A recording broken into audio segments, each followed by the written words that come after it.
आप सभी को मेरा नमस्कार। पिछले कुछ दिनों से हम देख रहे हैं कि जैसे जैसे देश भर में कोरोना के केसेस बढ़ रहे हैं, देश के कोने कोने में, हर राज्य में ऑक्सीजन की डिमांड बढ़ रही है, दवाइयों की डिमांड बढ़ रही है, वैक्सीन की डिमांड बढ़ रही है और जगह जगह इनकी कमी महसूस हो रही है। पिछले कुछ दिनों से दिल्ली में भी ऑक्सीजन की काफ़ी ज़्यादा अफरा तफरी मची हुई है। कभी इस हॉस्पिटल में ऑक्सीजन की कमी हो गई, कभी उस हॉस्पिटल में ऑक्सीजन की कमी हो गई, इस हॉस्पिटल में 2 घंटे की ऑक्सीजन बच गई। मैंने खुद रात रात भर अस्पतालों में ऑक्सीजन का इंतज़ाम कराने में गुजारी है कि कहीं किसी अस्पताल में ऑक्सीजन की कमी से कहीं मौत नहीं हो जानी चाहिए। केंद्र सरकार हर राज्य को ऑक्सीजन का कोटा तय करती है। देश भर में जितनी भी ऑक्सीजन बनती है, केंद्र सरकार तय करती है कि इस राज्य को इतनी ऑक्सीजन मिलेगी, इस राज्य को इतनी ऑक्सीजन मिलेगी। अब दिल्ली को कितनी ऑक्सीजन चाहिए? दिल्ली सरकार ने अपना एक एस्टिमेशन लगाया जिसके हिसाब से दिल्ली को रोज़ाना 700 टन ऑक्सीजन की ज़रूरत है। केंद्र सरकार ने हमारा कोटा कल तक 378 टन तय किया हुआ था। ये कोटा कल शाम को बढ़ा के 480 टन कर दिया है केंद्र सरकार ने। इसके लिए हम केंद्र सरकार के बहुत बहुत आभारी हैं। हालांकि हमें और भी काफ़ी ऑक्सीजन चाहिए, लेकिन केंद्र सरकार ने जितना भी बढ़ाया है उसके लिए हम उनका बहुत बहुत शुक्रिया अदा करते हैं। अब केंद्र सरकार ये भी तय करती है कि जो आपके कोटे की ऑक्सीजन है वो कौन सी कंपनी देगी। जैसे दिल्ली में तो ऑक्सीजन बनती नहीं है, दिल्ली की सारी ऑक्सीजन दिल्ली के दूसरे राज्यों से, दिल्ली के बाहर के दूसरे राज्यों से आती है। तो केंद्र सरकार तय करती है कि फलाने राज्य की ये कंपनी आपको इतने किलो ऑक्सीजन देगी, फलाने राज्य की ये कंपनी आपको इतने किलो ऑक्सीजन देगी। मान लो राजस्थान की ये कंपनी आपको इतने किलो देगी, हरियाणा की ये कंपनी आपको इतने किलो देगी। तो केंद्र सरकार कंपनियां तय करती है कि किस कंपनी से दिल्ली को अपने कोटे की ऑक्सीजन आएगी। अब दूसरी समस्या यहाँ पे आ रही है कि ये जो कंपनियां जिन राज्यों में हैं, उनमें से कुछ राज्यों की सरकारों ने उन कंपनियों से जो दिल्ली के कोटे की ऑक्सीजन आनी थी वो भेजनी रोक दी। राज्यों ने कहा कि पहले हम अपने राज्य में इस्तेमाल करेंगे, दिल्ली का कोटा भी हम इस्तेमाल करेंगे, दिल्ली के जो ट्रक हैं वो जाने नहीं देंगे। लेकिन मैं केंद्र सरकार का और दिल्ली हाई कोर्ट का शुक्रिया अदा करना चाहता हूँ। पिछले 2-3 दिन के अंदर उन्होंने हमारी बहुत मदद की है, जिसकी वजह से अब ऑक्सीजन दिल्ली पहुंचने लगी है। जो जो दिक्कतें आ रही थी, हम लगातार पिछले 2 दिन से एक मिनट टू मिनट, मैं खुद, मनीष जी, मैं, हमारे सारे ऑफिसर्स केंद्र सरकार के लगातार संपर्क में थे। परसों रात को मुझे याद है जब जीटीबी हॉस्पिटल में वहाँ का ट्रक एक पड़ोसी राज्य से चलना था पर वो चला नहीं, जीटीबी ऑक्सीजन में आनी थी ऑक्सीजन, तो एक केंद्रीय मंत्री को हमने फ़ोन किया और उन्होंने तुरंत वहाँ पे बात करके उस ट्रक को वहाँ से छुड़वाया। हम लगातार संपर्क में हैं, एक ट्रक को अस्पताल पहुँचाने की कोशिश कर रहे हैं। हम सब लोग 24 घंटे काम कर रहे हैं, सोई नहीं है। हाई कोर्ट और केंद्र सरकार से जो मदद हमें मिली है उसके लिए तहे दिल से हम उनका शुक्रिया अदा करना चाहते हैं। जो कोटा हमारा बढ़ाया गया है अभी ऑक्सीजन का, उसमें उड़ीसा से काफ़ी ऑक्सीजन आनी है, तो बढ़े हुए कोटे की ऑक्सीजन को भी दिल्ली पहुंचने में कुछ दिन लग जाएंगे।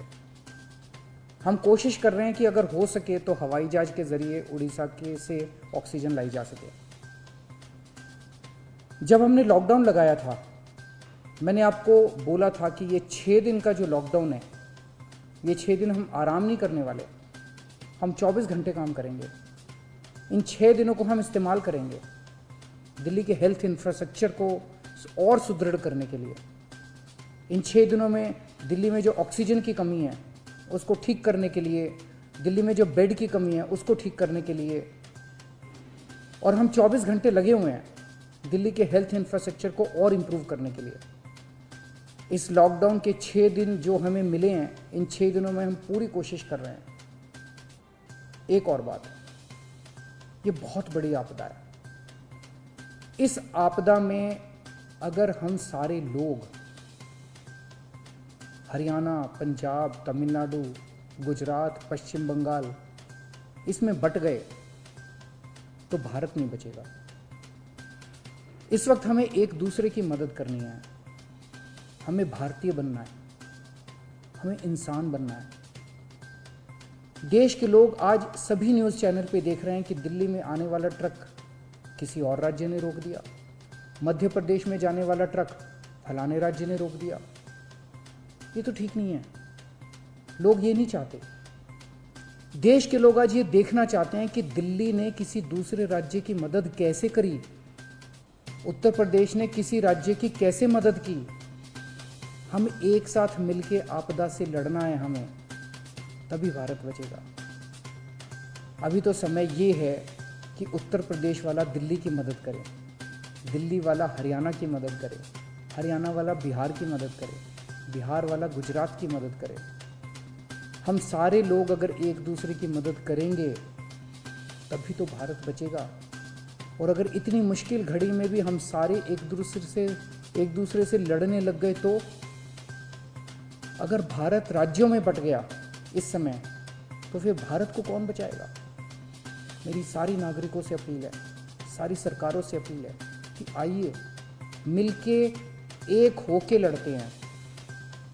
अगर हम मिलके लड़े एक मुट्ठी बनेगी, हमारे सारे संसाधन मिलके एक साथ इस्तेमाल होंगे, हमारी ताकत बढ़ेगी, हमारी शक्ति बढ़ेगी। और अगर हम बट गए तो फिर कोई हमें नहीं बचा पाएगा। मैं सभी राज्य सरकारों से कहना चाहता हूँ कि दिल्ली का मुख्यमंत्री होने के नाते मेरे से जो बन पड़ेगा, मेरे हाथ में जो होगा, आप मुझसे मांगिए, मैं दूंगा। पूरे देश की मदद करेंगे। अगर दिल्ली में हमारे पास ऑक्सीजन ज़रूरत से ज़्यादा होगी तो हम दूसरे राज्यों को ऑक्सीजन देंगे। अगर हमारे पास किसी दवाई की ज़्यादा मात्रा होगी तो वो भी हम दूसरे राज्य के साथ बांटेंगे। और जब दिल्ली में कोरोना कम होगा और किसी दूसरे राज्य में डॉक्टर्स की ज़रूरत हुई, हम वहाँ डॉक्टर्स भी भेजेंगे। हम सभी भारतवासी हैं, हम अपने देशवासियों की मदद करेंगे, सभी राज्यों की मदद करेंगे, क्योंकि ये बीमारी कोई बॉर्डर देख के नहीं फैलती। मैं उम्मीद करता हूँ कि इसी भावना के साथ हम सभी मिलके एक साथ, सारी सरकारें, केंद्र सरकार, सारी राज्य सरकारें, हम मिलके काम करेंगे, एक भारत बन के काम करेंगे कोरोना को हराने के लिए।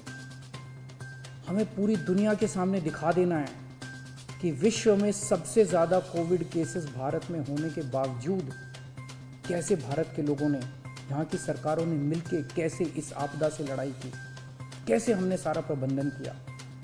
भारत के लोग दुनिया को दिखा देंगे कि कैसे एक साथ मिलके इस खतरनाक बीमारी को हमने हराया। जय हिंद।